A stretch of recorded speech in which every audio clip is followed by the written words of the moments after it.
আজকে আমার আলোচনার বিষয় শীতকালে গর্ভবতী মায়েদের যত্ন।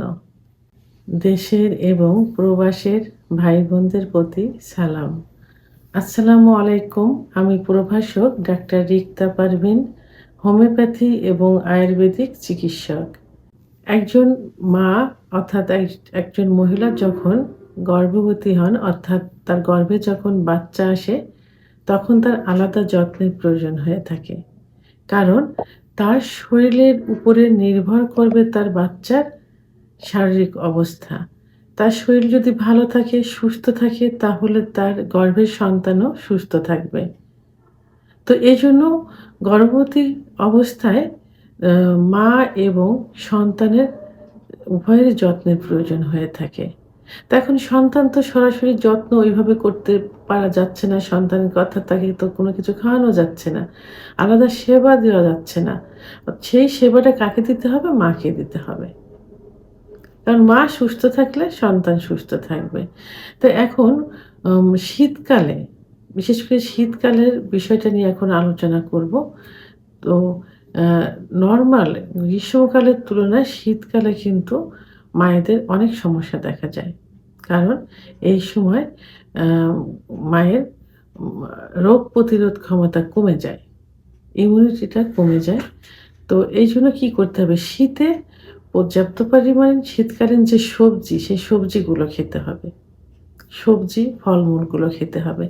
এই শীতকালীন সবজি এবং ফলমূল জীবনী শক্তিকে বৃদ্ধি করে। শীতের সময় আ কিছু যে বাড়তি সবজি থাকে যেমন মটর দানা থাকে, মটরের যে ফল, ম কলাইয়ের শাক, মূলা শাক, ফুলকপি, বাঁধাকপি, টমেটো, শসা, গাজর পর্যাপ্ত পরিমাণে কিন্তু থাকে এবং ন্যাচারাল অ সবজি এগুলো এবং এতে পর্যাপ্ত ভিটামিন থাকে এবং এবং শীতকালীন যে ফল মাল্টা, আম এইগুলা মানে বাড়তি যে ফলগুলা, এই ফলগুলোতে পর্যাপ্ত ভিটামিন থাকে। বিশেষ করে শীতের সময় ভিটামিন সিটা কিন্তু বেশি প্রয়োজন হয়ে থাকে। কারণ এই সময় মায়েদের ত্বকগুলো রুক্ষ সূক্ষ্ম থাকে।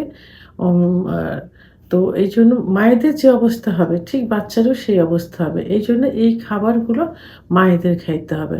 মা সুস্থ থাকলে বাচ্চা সুস্থ থাকবে এবং এই সময় আয়রনযুক্ত খাবারগুলো বেশি খাইতে হবে। আর গর্ভকালীন অবস্থায় কিন্তু বিশেষ করে শীতের সময় কিছু রোগ চর্মরোগ দেখা যায় মায়েদের। শীতের সময় বৃদ্ধি পায়। তো কিছু চর্মরোগ যদি বাচ্চা পেটে থাকাকালীন অবস্থায় হয়, তাহলে জন্মের পরে কিন্তু সন্তানেরও সেই মা চর্মরোগগুলো দেখা যায়। তো এইজন্য এই সময় কিছু হোমিওপ্যাথি ওষুধ আছে যেটা একদমই সেফ ড্রাগ। শীতকালীন যে চর্মরোগগুলো হয়, এই চর্মরোগগুলো নির্দিষ্ট কিছু শীতকালীনের জন্য কিছু ওষুধ আছে। সেই ওষুধগুলো খাইলে কিন্তু ঠিক হয়ে যাবে। এটাতে কোনো পার্শ্ব প্রতিক্রিয়া নেই। সুষম খাবার বেশি পরিমাণ খেতে হবে এবং অ পরিমিত পরিমাণ পানি খেতে হবে। ৭-৮ গ্লাস পানি খেতে হবে। বিশেষ করে ২.৫ থেকে ৩ লিটার পানি পান করতে হবে। এটা না হলে ডিহাইড্রেশন হওয়ার সম্ভাবনা থাকবে। এটাতে কি হবে? বাচ্চার সমস্যা হবে। মায়ের সমস্যা হলে বাচ্চার সমস্যা হয়ে যাবে। আরেকটা বড় যে সমস্যা দেখা যায় সেটা হলো শীতকালে কি মা আ ঠান্ডাজনিত যে সমস্যা, বিশেষ করে যাদের নাকে পলিপাস থাকে, পলিপাসটা কিন্তু কোল্ড অ্যালার্জির থেকে হয়। আর এই সময় পর্যাপ্ত পরিমাণে হাঁচি হয়। বিশেষ করে ভোরের দিকে হাঁচিটা বেশি হয় এবং ধুলাবালি, এই যে কম্বলের যেইগুলো থাকে, বাড়তি যে শীতের কাপড়গুলা, আম আ সুতি কাপড় ছাড়া অন্যান্য যে কাপড়গুলো, সেগুলোর থেকে কিন্তু অনেক হাঁচি আসে। তো যাদের আ পলিপাসের সমস্যা থাকে, তাদেরকে এই জাতীয় কাপড় এড়িয়ে চলতে হবে।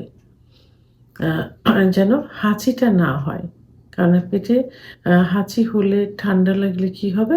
বাচ্চার যে পজিশনটা চেঞ্জ হয়ে যাবে। অনেক সময় বাচ্চারও সমস্যা হয়ে যেতে পারে। একটা ক্ষতির সম্ভাবনা থেকে যায়। এইজন্য মাকে কি করতে হবে? কুসুম গরম পানি সেবন করতে হবে নিয়মিত। সবথেকে ভালো হবে এটা। এবং কুসুম গরম পানি দিয়ে গোসল করতে হবে। তবে মাথায় গরম পানি দেওয়া যাবে না। আর পানিটা গোসলের পানিটা কিন্তু একেবারেই কম গরম হতে হবে। কারণ পেটের উপরে যখন পানির এটা গরম পানির ভাপটা যাবে, অনেক সময় বাচ্চারও আ সমস্যা হবে। এজন্য পানিটা একেবারে কুসুম গরম হতে হবে। মাথায় গরম পানি দেওয়া যাবে না। তো ঠান্ডা লাগানো যাবে না। মায়ের যদি ঠান্ডা লাগে তাহলে বাচ্চা কিন্তু নিউমোনিয়া নিয়ে জন্মগ্রহণ করবে। এইজন্য এই ঠান্ডা লাগার দিকে বেশি খেয়াল রাখতে হবে।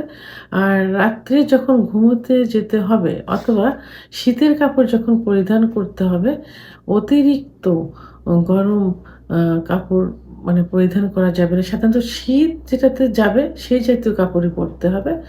এটা সুতি জাতীয় কাপড় হলে ভালো হবে। কারণ দেখা যাবে যে অতিরিক্ত গরম কাপড় দিয়ে আপনি ঘুমোতে গেলেন, গা ঘেমে গেল।